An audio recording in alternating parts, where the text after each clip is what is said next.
अस्सलामुअलैकुम व्यूअर्स, पेश खिदमत है interchange of degrees of adjective के टॉपिक पे प्रैक्टिस एक्सरसाइज। जो पुराने व्यूअर्स हैं उनको तो पता है कि एक्सरसाइज को किस तरह से सॉल्व करना है और इसका क्या तरीकाकार है, इसलिए वो वीडियो को फॉरवर्ड करके जो है वो अपनी एक्सरसाइज को शुरू कर सकते हैं। जो नए व्यूअर्स हैं उनको थोड़ा सा गाइड कर दूं।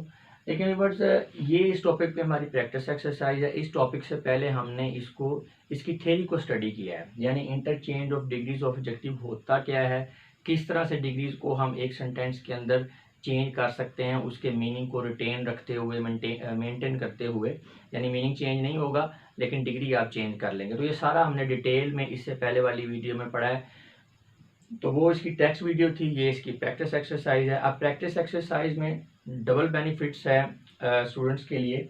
एक तो ये है कि उन्होंने जो पीछे पढ़ा है वो यहाँ पे आके असेस हो जाएगा उनको, ये उनकी सेल्फ एवेल्यूएशन है, आप कह लें कि ये टेस्ट है उनके लिए। तो इसको जब इस एक्सरसाइज को सॉल्व करेंगे तो उनको समझ आ जाएगी उसके रिजल्ट से कि उनको जो पीछे वाला टॉपिक है उसकी कितनी समझ आई है। तो 25 इसके अंदर क्वेश्चंस हैं।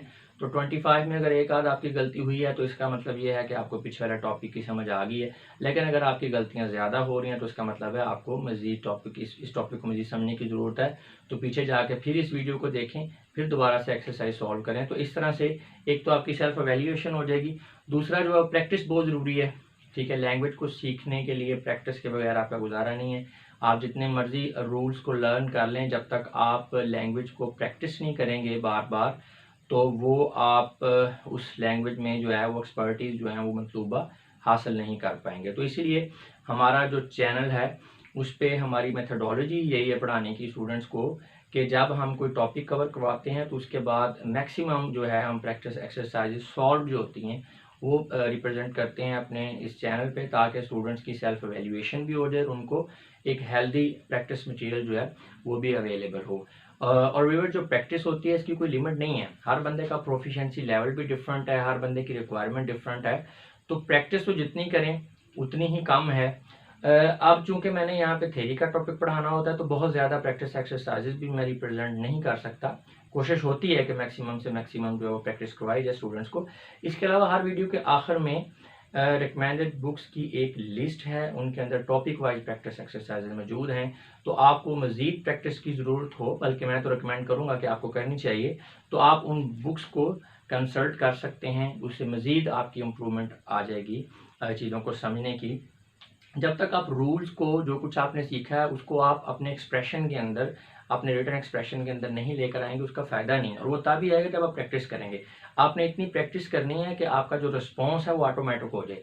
ऑटोमेटिक रिस्पॉन्स से मुराद ये है कि आपको इंग्लिश लिखते हुए, बोलते हुए रूल्स को ना याद करना पड़े। इतनी प्रैक्टिस हो कि खुद ब खुद ही आपके हाथ और ज़बान जो है चलती चली जाए। बिल्कुल इस तरह ही जैसे एक नया बंदा जो है वो गाड़ी को ड्राइव करता है तो वो बड़ा सोच सोच के करता है कि ये मैंने कौन सा गियर लगाना है, अच्छा जी अब मैंने ब्रेक लगानी।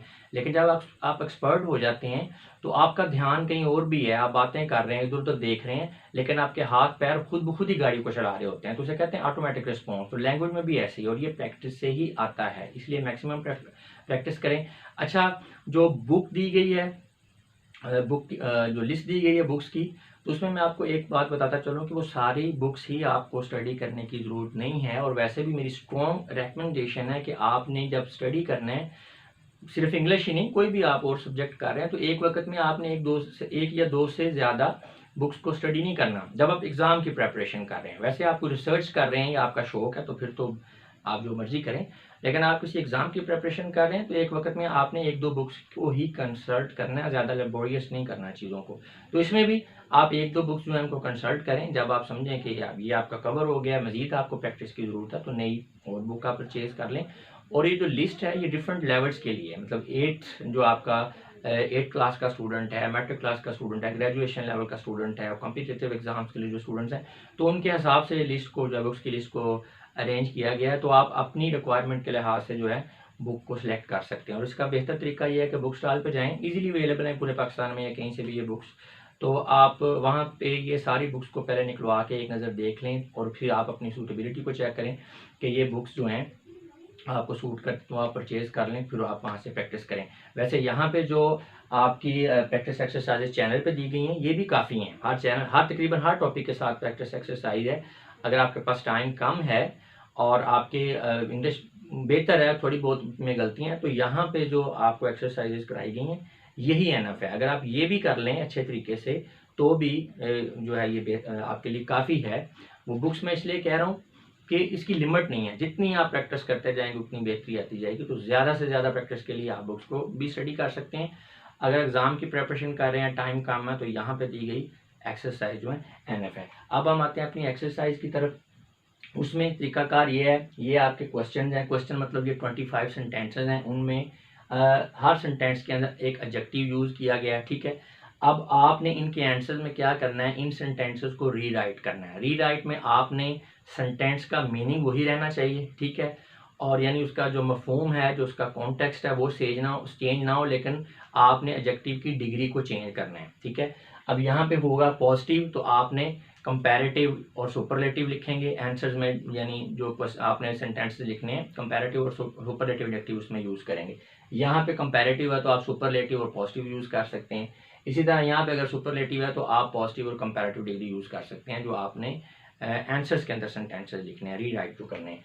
तो उसमें बाज़ सेंटेंसेस की वो जो स्ट्रक्चर इस तरह से होगी कि आंसर्स में आप एक ही सेंटेंस लिख पाएंगे कि यहाँ पे पॉजिटिव है तो उसका कंपैरेटिव लिखेंगे, सुपरलेटिव लिखेंगे, या कंपैरेटिव है तो उसका पॉजिटिव बनता होगा। तो अगर दो बन रहे हैं सेंटेंसेस आंसर्स में तो दो लिखेंगे, और अगर एक बन रहा है तो एक लिखेंगे। और आपने आगे मेंशन भी करना है, जो आपने आंसर लिखा है, रीराइट किया सेंटेंस को और एडजेक्टिव की डिग्री को चेंज किया, तो साथ आपने उसमें ब्रैकेट में लिख देना है कि ये आपने जो डिग्री यूज़ किया है ये कंपैरेटिव है या सुपरलेटिव है, क्योंकि आंसर में मैंने ये भी लिखा हुआ है, तो ये आपके लिए डबल आपकी इसमें फ़ायदा हो जाएगा आपको। तो ये आपके जनाब क्वेश्चंस हैं, ये आपके आंसर्स हैं। आपने पहले आंसर्स को नहीं देखना, आपने इनको छुपा लेना है, आपने खुद से अपने जो है रीराइट करना है, फिर अपने जो सेंटेंसेस हैं उनको यहाँ पे दिए गए सेंटेंसेस के साथ आपने मैच कर लेना है। पहले जैसे बताया, एक आध गलती है तो इट्स ओके, अगर ज़्यादा गलती हो रही हैं तो इसका मतलब है टॉपिक को मज़ीद समझने की ज़रूरत है, पीछे जाएँ, फिर इसकी जो थ्योरी वाली वीडियो है, टेक्स्ट वीडियो, उसको देखें, फिर इस प्रैक्टिस एक्सरसाइज को सॉल्व करें, या बुक से आप इस टॉपिक से रेलेवेंट कोई बुक जो है एक्सरसाइज को भी आप सॉल्व कर सकते हैं। तो अब यहाँ पे आंसर्स हैं, अब ये देख सकते हैं कि ये आंसर्स के अंदर ये साथ में जैसे ही ख़त्म होता है तो यहाँ पे ये साथ में ब्रैकेट में सुपरलेटिव, कंपैरेटिव, पॉजिटिव डिग्री भी मेंशन की हुई है। तो इस तरह आपने वो भी लिखना है और उनको भी, उन चीज़ों को भी टैली करना है। और आंसर्स के अंदर कहीं पे एक सेंटेंस रीराइट किया गया, कहीं पे दो सेंटेंस। अब जहाँ पे दो सेंटेंस है इसका मतलब है कि वहाँ पे दो डिफरेंट डिग्री जो हैं ये एडजेक्टिव की यूज़ हुई हैं। और अहम बात मैं बता दूँ, यहाँ पे आंसर शुरू हो रहा है नंबर 13 से। 12 जो सेंटेंसेस के आंसर्स हैं वो आपको जब ये स्लाइड चेंज हुई है, जब ये वीडियो शुरू हुई है, तो उसमें पहले दिखा दिए गए, यानी आपको 2 स्क्रीनशॉट लेने पड़ेंगे इसके लिए। पहले जब ये वीडियो स्टार्ट हुई है तो उसमें नंबर 1 से ही आंसर शुरू हो रहे हैं, आप उसका स्क्रीनशॉट लेंगे। दोबारा जब स्लाइड चेंज होती है तो ये 13 हो जाएगा, यानी क्वेश्चन वही रहेंगे, आंसर्स में आप देखिए गौर कीजिएगा चेंज आएगा। तो जब 13 से शुरू होगा तो फिर आपने जो है स्क्रीनशॉट ले लेना है। क्वेश्चन तो वही रहेंगे, आंसर्स चेक करने के लिए आपने 2 दफ़ा स्क्रीनशॉट लेना पड़ेगा, या आप उसको वीडियो के अंदर से भी आंसर्स को चेक कर सकते हैं, जैसे आपको इजी लगे। तो आपने अपने आंसर्स को टैली कर लेना है। फिर बता रहा हूँ कि 2 दफ़ा जो है स्लाइड चेंज होती है बोर्ड की। पहली बार में जो है वो नंबर 1 से 12 सेंटेंसेस के आंसर्स हैं, दूसरी बार में 13 से जो है 25 तक।